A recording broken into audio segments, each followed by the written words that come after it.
Bom dia, bom dia. Aqui é Letícia Vidigal, do Ponopono Anjos, com mais um encontro aí com vocês, para nós continuarmos a leitura e o estudo do livro Quebrando o Hábito de Ser Você Mesmo. Nós estamos começando a 17ª leitura hoje e iniciando o capítulo 4, Superando o Tempo, ok? Então a gente já está indo aí para o 4º capítulo desse livro. Hoje eu comecei um pouquinho mais cedo, mas para dar um tempo também para vocês chegarem. Bom dia, Elaine, seja bem-vinda. Então, essa leitura ela é feita ao vivo, com a participação de vocês. Bom dia, Vinícius, seja bem-vindo. Para que a gente possa também tirar dúvidas, para que a gente possa conversar a respeito do tema. E depois ficam aí as gravações para que vocês possam acessar e fazer a leitura depois, ouvir essa leitura e esse estudo depois. Mas a proposta é que seja ao vivo realmente, para que a gente possa fazer uma troca, dialogar, tirar dúvidas, ok? Bom dia, Neuma, seja bem-vinda. Gratidão aí pela sua presença. Muita gratidão pela presença de vocês. Então, hoje nós vamos começar o capítulo 4, Superando o Tempo, e nós terminamos na segunda-feira o capítulo. Então, a última parte é o capítulo, terminando o capítulo 3, Superando Seu Corpo. Eu mudei agora completamente o cartaz no YouTube justamente para poder dar um destaque maior nessa mudança de capítulo, ok? E aí a gente vai fazer a mesma coisa agora quando a gente terminar o 4 e for para o 5º capítulo. Eu vou mudar bastante aí para ficar bem destacada essa mudança de capítulo nossa aí no livro. Então, bom dia, Renata, bom dia, Alessandra, bom dia, Cristiane. Na live não consigo falar bom dia muito dia. Bom dia! Não, fala sim, pode falar sempre. Hoje meu filho Vinícius também está participando, que legal. Então, Vinícius que está aí, que me deu bom dia, seu filho, seja muito bem-vindo. Que maravilha, gratidão aí pela presença de vocês. Então, vamos lá, nós vamos ler hoje, então, começar hoje o capítulo 4, Superando o Tempo. Quem tem o livro aí, já traz aí um marca-texto, para poder marcar algumas partes, para a gente poder fazer nossos comentários. Se tiverem dúvidas, falem aí comigo, para a gente poder fazer essa leitura com o estudo mesmo, para a gente ir conversando a respeito desse tema. Então, sejam todos bem-vindos. Gratidão pela participação de vocês. Quem não se inscreveu no canal, depois se inscrevam. Depois desse vídeo, se vocês gostarem do vídeo, da proposta dessa leitura, deem seu like e vamos lá. Então, capítulo 4, Superando o Tempo. Muito já foi escrito sobre a importância de se permanecer no presente. Eu poderia citar estatísticas de tudo, desde dirigir distraidamente até divórcios, para sustentar a noção de que as pessoas realmente têm dificuldades de permanecer no momento presente. Permita-me fazer um acréscimo a esse corpo de conhecimento, expressando o conceito em termos quânticos. No presente, todos os potenciais existem no campo. No presente, nesse momento que nós estamos vivenciando, existem todos os potenciais. O potencial da Letícia fazendo a leitura desse livro, o potencial de você saindo de casa para ir na padaria, o potencial de você indo fazer uma atividade física, o potencial de você voltar a dormir. Tudo aquilo que já passou pela nossa cabeça existe como um potencial no campo quântico agora, nesse momento. Quando permanecemos presentes, quando estamos no momento, podemos nos mover além do espaço e do tempo e podemos transformar qualquer um desses potenciais em realidade. Porém, quando estamos atolados no passado, nenhum desses novos potenciais existem. Você aprendeu que quando tentam mudar, os seres humanos reagem de forma muito parecida a viciados, pois ficam viciados em estados químicos de ser que não são familiares. Não, perdão. Nada de não são, que são familiares. Então, a gente vive como viciados, pois nós ficamos viciados em estados químicos de ser que nos são familiares, tá? Que são familiares para nós. Então, sabe aquela história que a pessoa vive uma vida ruim, as coisas não estão bem, o dinheiro não entra, os relacionamentos não andam, e na hora que você fala assim, por que você não faz uma meditação pela manhã?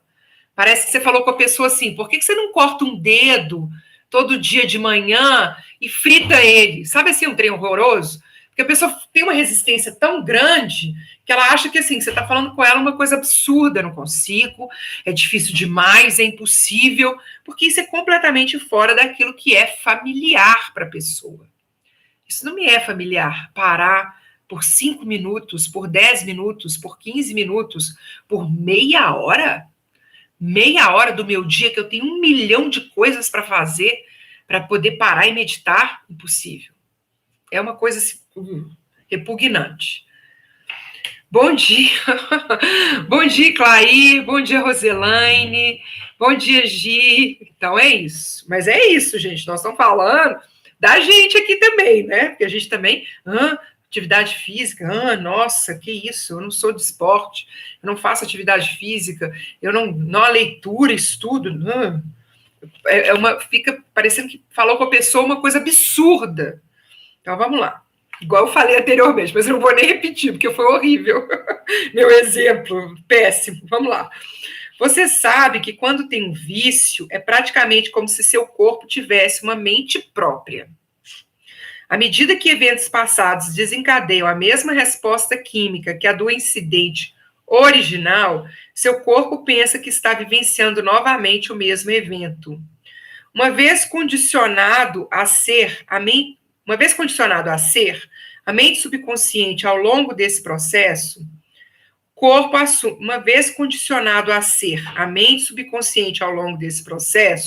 o corpo assume o lugar da mente. Ele se torna a mente, portanto, pode, de certo modo, pensar. Isso aqui é muito louco, né, gente? Eu vou até ler de novo, porque no começo ficou um pouco não tão claro assim para mim, mas olha só. Uma vez que o corpo se sente condicionado a ser a mente, porque eu estou tão habituada a fazer as mesmas coisas do mesmo jeito, esse corpo, ele assume o lugar da mente consciente. Mente subconsciente se torna mente consciente. A gente age o tempo todo a partir das nossas sensações. Isso me traz prazer ou é difícil? Isso é o que eu estou acostumado ou é uma coisa nova? Ele se torna a mente, portanto, pode, de certo modo, pensar. A gente já não age mais pensando conscientemente. Olha lá, Lena, bom dia, Roselaine. Bom dia, Lourdes. Estava fazendo exercícios. Muito bem, Lourdes, é isso aí. Eu comentei como o corpo torna-se a mente devido ao ciclo de pensar e sentir, sentir e pensar, que a gente viu aí no capítulo 3.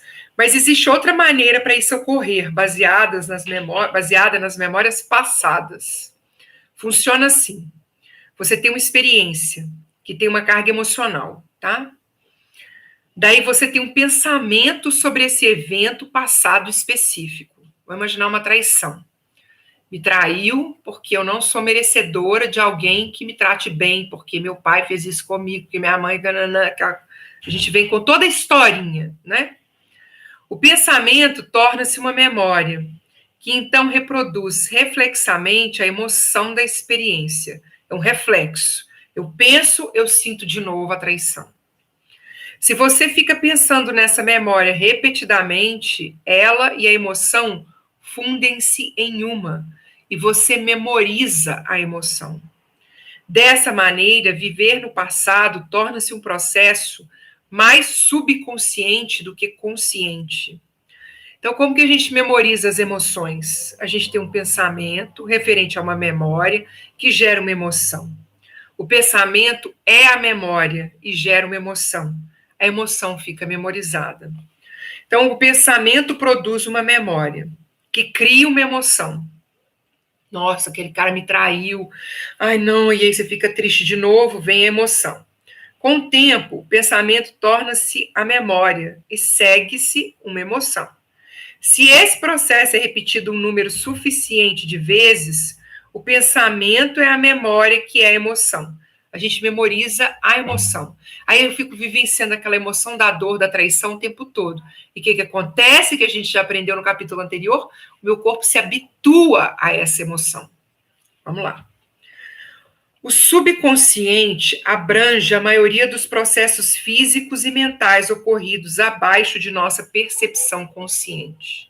Então, lembra lá da Uniripili, que ela é responsável pelo funcionamento do nosso corpo físico? Então, ele está falando aqui a mesma coisa. O subconsciente abrange a maioria dos processos físicos e mentais ocorridos abaixo da nossa percepção consciente. Grande parte dessa atividade envolve manter o corpo em funcionamento. Os cientistas referem-se a esse sistema regulador como sistema nervoso autônomo, que eu não estou vendo como é que meu intestino está funcionando. Não estou mandando meu coração bater. Não temos de pensar conscientemente em respirar, manter o coração batendo, elevar e reduzir nossa temperatura corporal, ou em qualquer um dos outros milhões de processos que ajudam o corpo a se manter em ordem e a se curar. Penso que você pode ver o quanto é potencialmente perigoso cedermos o controle de nossas respostas emocionais diárias a nossas memórias e ao ambiente, a esse sistema automático. Esse conjunto subconsciente de respostas rotineiras é comparado a um sistema de piloto automático ou então a programas rodando em segundo plano num computador. O que essas analogias tentam transmitir é a noção de que existe algo abaixo da superfície de nossa consciência que está no controle do nosso comportamento. Então, por que é potencialmente perigoso cedermos o controle de nossas respostas emocionais diárias a essas memórias e ao nosso ambiente, ao que a gente fica pensando a respeito de alguma situação que nós vivenciamos? Isso passa a controlar o nosso corpo.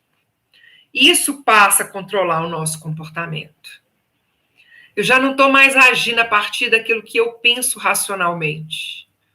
Eu começo a agir a partir dessas memórias que eu fico reforçando e que o meu corpo se vicia, das emoções, né, que eu estava sentindo em relação a essas memórias. Como exemplo para reforçar esses pontos, imagine que quando jovem, você chega em casa um dia e encontra seu animal de estimação favorito morto no chão. Cada impressão sensorial dessa experiência seria, como a expressão sugere, gravada a fogo em seu cérebro. Essa experiência deixa cicatrizes. No caso de experiências traumáticas como essa, é fácil entender como tais emoções podem se tornar respostas memorizadas e inconscientes aos lembretes de seu ambiente de que você perdeu um ente querido. Agora você sabe que quando pensa naquela experiência, você cria as mesmas emoções em seu cérebro e em seu corpo, como se o evento estivesse ocorrendo outra vez. Ok? Então, isso vira... você lembra disso, é como se você estivesse perdendo de novo o seu animal. Basta um pensamento disperso ou uma reação a algum evento do mundo externo para ativar esse programa e você começar a sentir a emoção do luto passado. Eu não preciso perder um novo animal de estimação para que isso, de novo, eu volte a sentir aquela dor. O gatilho pode ser ver um cão parecido com o seu, ou visitar um lugar onde você levou seu cãozinho. Independentemente de dado sensorial, ele ativa uma emoção. Esses gatilhos emocionais podem ser óbvios ou sutis, mas todos afetam em um nível subconsciente. E antes de conseguir processar o que ocorreu, você retorna àquele estado emocional e químico do luto, raiva e tristeza. A grande questão está aqui, nessa reação química, de novo, que o nosso corpo tem. Quando isso ocorre, o corpo controla a mente. Você pode usar sua mente consciente para tentar sair desse estado emocional, mas invariavelmente você se sente como se estivesse descontrolado. Você começa a chorar, por exemplo, e você pensa assim, gente, por que eu estou chorando? Já tem 20 anos que meu cachorro morreu, já tem 20 anos que isso aconteceu. Sabe quando a gente termina um relacionamento e já se passaram 10 anos, mas você ainda está pensando naquele término? Você fala assim, gente, por que eu estou voltando nessa história de novo? Porque a gente memorizou aquela emoção e um gatilho, uma coisa simples, um lugar que você foi, você retorna àquele relacionamento e o corpo, de novo, o que ele faz? Ele assume o controle. Ok? Bom dia, Andréia, querida, Kiara, Alessandra, gratidão pela presença de vocês. Pense em Pavlov e seus cães no ano de 1890. O jovem cientista russo prendia alguns cachorros a uma mesa, tocava uma campainha e depois servia uma refeição substanciosa. Com o tempo, após expor os cães repetidamente aos mesmos estímulos, ele simplesmente tocava a campainha e os cachorros salivavam em antecipação. Isso é chamado de resposta condicionada. E o processo ocorre automaticamente. Por quê? Porque o corpo começa a responder de forma autônoma. Pense em nosso sistema nervoso autônomo. A cascata de reações químicas desencadeada em instantes altera o corpo fisiologicamente e ocorre de forma bastante subconsciente, com pouco ou nenhum esforço consciente. Esse é um dos motivos porque é tão difícil mudar. A mente consciente pode estar no presente, mas o corpo-mente subconsciente está vivendo no passado. Se começarmos a esperar que um evento futuro previsível ocorra com base em uma memória passada, somos iguais àqueles cães. Então, se começarmos a esperar que um evento futuro previsível ocorra com base em uma memória passada, somos iguais aos cães. Uma experiência envolvendo determinada pessoa ou coisa em determinado local e momento do passado automaticamente ou autonomamente provoca em nós uma resposta fisiológica. Então, só de você chegar num lugar que você lembra de uma pessoa, o coração acelera, você nem sabe direito por que está acelerando, mas vem a emoção. Quando rompemos os vícios emocionais enraizados em nosso passado, não existe mais estímulos que nos faça retornar aos mesmos programas automáticos do antigo eu. Então, quando rompemos os vícios emocionais enraizados em nosso passado, começa a fazer sentido que embora pensemos ou acreditemos estar vivendo no presente, existe uma boa possibilidade que nosso corpo esteja no passado. A grande mudança é sair desse passado. Chega dessas experiências todas que a gente já vivenciou. Toda vez que eu chego perto de uma pessoa, ela já acha que eu vou brigar. Ela já tem uma reação de briga.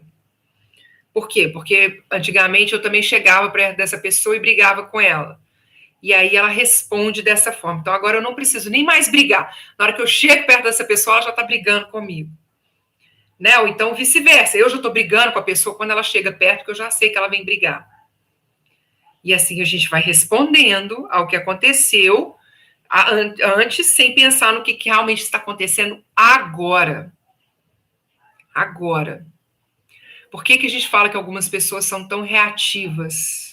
Elas são tão reativas porque elas não estão vivendo o agora. Elas estão lá atrás. O corpo está no passado. E aí a reação delas é fora do controle mental, não é uma coisa racional. Emoção, humor, temperamento e traços de personalidade, condicionando o corpo a viver no passado. Olha só, ele vai falar justamente sobre isso agora. Infelizmente, para a maioria de nós, como o cérebro sempre funciona por repetição e associação, não requer um grande trauma para se produzir o efeito do corpo tornar-se a mente. A gente não precisa perder alguém ou viver alguma coisa difícil. Não precisa ser uma coisa grande. Os mais ínfimos gatilhos podem produzir respostas emocionais que parecem fora do nosso controle. Uma coisa que a sua mãe te falou, que doeu, que marcou você, já pode ser um gatilho para poder ter uma emoção, e aí tudo o que acontece, você volta naquilo que a pessoa falou uma vez a seu respeito. Por exemplo, você está dirigindo para o trabalho e para na cafeteria de sempre que está sem café de avelã, o seu favorito. Desapontado, você resmunga para si mesmo como uma empresa desse tipo não consegue manter em estoque um tipo de sabor tão popular. No trabalho, você se irrita ao ver um carro na sua vaga preferida do estacionamento. Ao entrar em um elevador vazio, fica exasperado ao descobrir que uma pessoa antes de você apertou todos os botões. Quando finalmente entra no escritório, alguém comenta: "O que aconteceu? Você parece meio abatido." Você conta o ocorrido e a pessoa se solidariza. Você resume: "Estou mal-humorado, mas vou superar."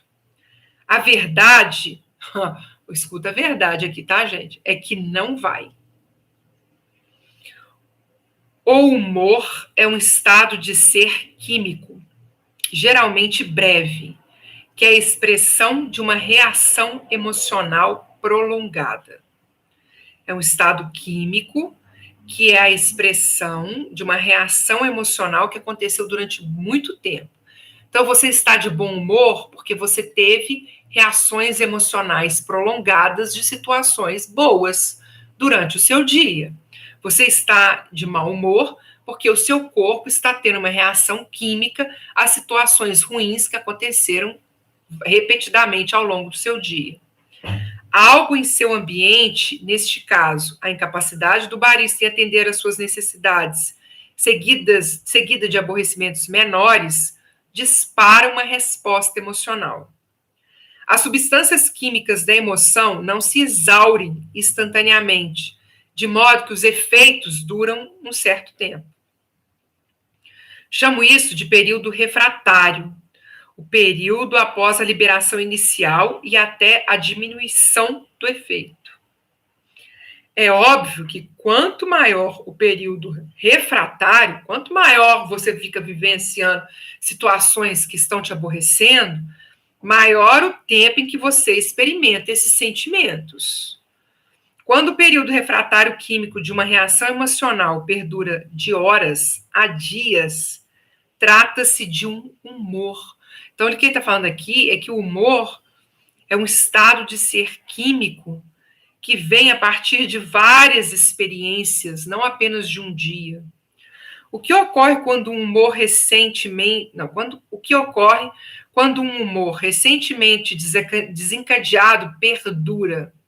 Estava ótima, e aí começaram a acontecer várias coisas e agora eu não consigo mais.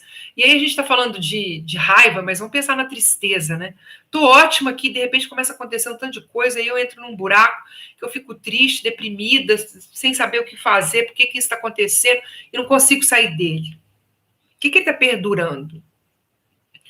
Você ficou meio desanimado desde aquele dia, agora olha ao redor durante uma reunião com a sua equipe e tudo que pensa é que a gravata de uma pessoa é horrível e que a voz anasalada do seu chefe é pior do que o som de unhas arranhando um quadro negro.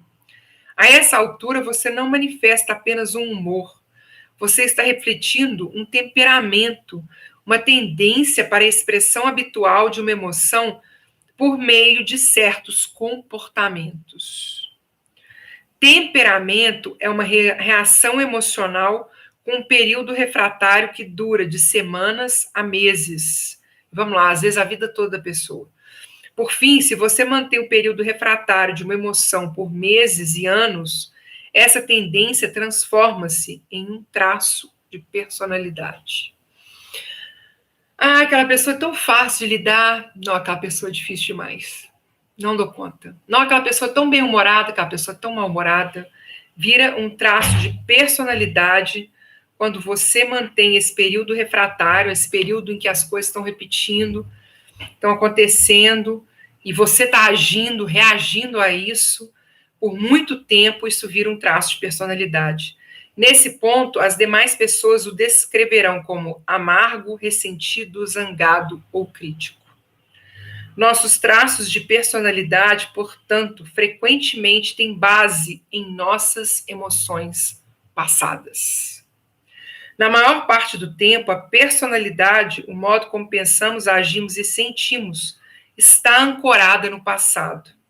Assim, para mudar nossa personalidade, devemos mudar as emoções que memorizamos. Qual que é o ponto aqui, gente? Nós temos que sair do passado. Por que ele está falando toda essa história? Porque enquanto a gente estiver continuando aí a viver a partir das situações que nós vivenciamos no passado e trazendo isso para hoje, para o presente, nós teremos traços de personalidade que, inclusive, vão continuar atraindo as mesmas coisas. Não vai conseguir mudar, porque se eu sou amargo, porque eu sou não sei o quê e tudo mais, as coisas vão continuar vindo com dificuldade. Ou, e aí eu acho que ainda pior, é a minha opinião, não sei qual é a opinião de vocês, tá tudo bem, mas você não consegue ficar bem. Que essas pessoas em que não tem nada acontecendo na vida delas, nada, elas estão com saúde, elas estão com emprego, elas têm dinheiro, elas têm família, elas têm uma estrutura, mas não tá bom. Vocês conhecem alguém assim? Que reclama da hora que acorda, da hora que vai dormir? De coisas assim que não tem explicação? Fica procurando problema? Então, essa pessoa vive no passado, porque hoje, na realidade dela, está tudo bem. Incrível que essa pessoa ainda consiga atrair tudo bem, né? As coisas estarem bem na vida dela. Mas não parece que está. Não adianta estar, né? Então a gente tem que sair desse passado. Então, crie diferentes estados de ser. Deixa eu ver se vocês colocaram aqui alguma observação. Eu tenho que vigiar, porque fujo para o passado. O Ho'oponopono está me ajudando. Bom dia, Kiara. Kiara falando exatamente assim. Lenice, bom dia. Então, se eu estivesse vivendo no passado, até hoje, eu não sei o que seria da minha vida, não. Não sei mesmo. Porque eu adorava ser vítima. Lembra que eu falei com vocês? Adorava estar no lugar de vítima, que as coisas que acontecem comigo são ruins, que eu nunca sou boa o suficiente. É um processo que a gente vai limpando, vai purificando, vai modificando nas nossas vidas, porque o que ele está falando aqui é que não dá para viver desse jeito. Quer dizer, dá, né, gente? Dá para viver desse jeito, sim. Dá para ter uma vida bem ruinzinha e depois, uma hora, a gente encontra aí o final dela e pronto. A gente vai andando aí reclamando da vida até a hora que a gente vai. E é isso. Então, a proposta aqui é para quem não quer fazer esse caminho dessa forma, para quem deseja ter uma vida mais plena, mais completa, mais feliz, mais satisfatória. Então, é esse o nosso processo. Bom dia, então, Lenice. Bom dia, de Noélia. Sejam todas bem-vindas. Vamos lá. Sim, crie diferentes estados de ser. Então, olha só. Aqui ele traz um quadro que é o seguinte. Deixa eu ver se vocês vão conseguir ver. Tá vendo aqui? Olha aqui, ó. Esse aqui são as nossas experiências, tá?